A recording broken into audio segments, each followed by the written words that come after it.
অনেক তো ঘোরাঘুরি হলো। বাসায় ফেরার পর চিন্তা করছিলাম কিভাবে কি সামাল দেব। কয়েকটা দিন মায়ের কাছে খুব শান্তিতে কাটলো। এদিকে আমি ছুটি কাটিয়ে বাবার বাড়ি ঘুরে বাড়ি চলে আসলাম, কিন্তু হেল্পিং হ্যান্ডের ছুটি কাটিয়ে এখনো আসা হয়নি। আমাকেই সব নিজ হাতে করতে হচ্ছে। ঈদের ছুটিতে যেহেতু এবার বাবার বাড়িতে গিয়েছিলাম, বাসায় আসার পর কোনোভাবে মন চাচ্ছিল না কোনো কাজে হাত দিতে। কোনোভাবে কিছুই ভাল লাগছিল না, এক গাদা ধুলো জমে আছে চারদিকে।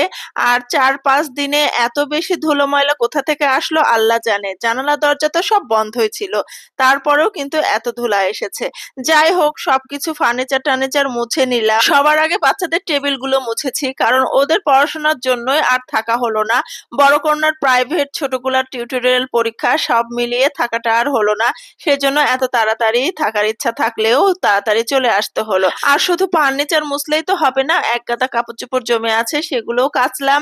এক বালতি জুতা ভিজিয়ে রেখেছি স্কুলের জুতা সহ, সেগুলোও কাচলাম। এদিকে হাজবেন্ড এক গাদা বাজার করে নিয়ে এসেছে।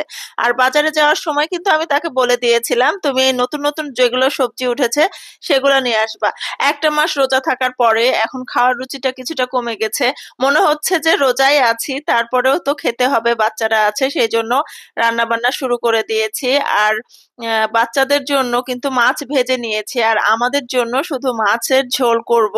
আর মাছের ডিমটা ভেজে নিতে মনে ছিল না, সেই জন্য মশলার মধ্যে একটু কষিয়ে নিলাম। আর আজকে কিন্তু হাজবেন্ড সুন্দর সুন্দর সব নতুন সবজি নিয়ে এসেছে, সবগুলোই আমার পছন্দ। ঝিঙা দিয়ে চিংড়ি মাছের যে তরকারিটা রান্না করেছিলাম, এটা সবাই এত বেশি পছন্দ করেছে, খুবই ভালো হয়েছে। আর এইদিকে আমার মাছের ডিমটা কষানো হয়ে গেছে। মাছের ডিমটা উঠিয়ে রেখে আমি এই মশলায় সবজিটা কষিয়ে নিব। হাজবেন্ড বলেছিল পটল দিয়ে ঝোল খাবে, আর আমার আবার আলু আর ডাটা দিয়ে, মানে সজনার ডাটা দিয়ে খেতে ইচ্ছা করছিল, তাই একটা সজনার ডাটা আর একটা আলু দিয়েছি আমার জন্য, আর হাজবেন্ডের জন্য দিয়েছি পটল। এইদিকে কিন্তু ওই যে বাচ্চাদের জন্য মাছ ভাজা হচ্ছে, আর এইদিকে প্রেসার কুকারে কলা সেদ্ধ দিয়েছি। কলাগুলো একটু বেশি পুষ্ট ছিল, সেই জন্য প্রেসার কুকারে সিদ্ধ দিয়েছি। ভেবেছিলাম এত পুষ্ট কলা হয়তোবা খেতে ভালো লাগবে না, হাজবেন্ডকে বকাবকিও করলাম পুষ্ট কলা আনার জন্য, কিন্তু রান্নার পরে অসম্ভব মজা হয়েছিল। আমার ছেলে যেখানে সবজি খেতে চায় না, সে ছেলে খেয়ে ভালো বলেছে। এদিকে আমার কিন্তু ঝিঙা দিয়ে চিংড়ি মাছের ঝোলটা হয়ে গেছে, আমি ভাজা জিরা গুঁড়া দিয়ে দিলাম। পটল অলরেডি কষানো হয়ে গেছে, পটলে আমি ঝোল দিয়ে দিলাম। এখন ঝোলের বলক উঠলে মাছগুলো দিয়ে দিব। আর এই মাছটা কিন্তু আমার খেতে একদমই ভালো লাগে না, আমি পছন্দ করি না, সেই জন্য বাচ্চারা বলেছে যে আম্মু তুমি আমাদেরকে ভেজে দাও, আর মাছের যে ডিম আছে ডিমটা দিয়ে আমরা ভাত খেয়ে নিব। তো ওরা আবার ভাজা মাছ খুব পছন্দ করে, সেজন্য ওদের জন্য ভাজা মাছ করেছি আর আমাদের জন্য ঝোল করেছি। এইদিকে পেঁয়াজ রসুন শুকনা মরিচ দিয়ে একটু ভেজে নিয়ে কলাটা তেলে দিব। আমি তো এইভাবে নরম নরম করে কাঁচা কলার ভাজি করি, আপনারা কে কিভাবে কাঁচা কলার ভাজি করেন অবশ্যই জানাবেন।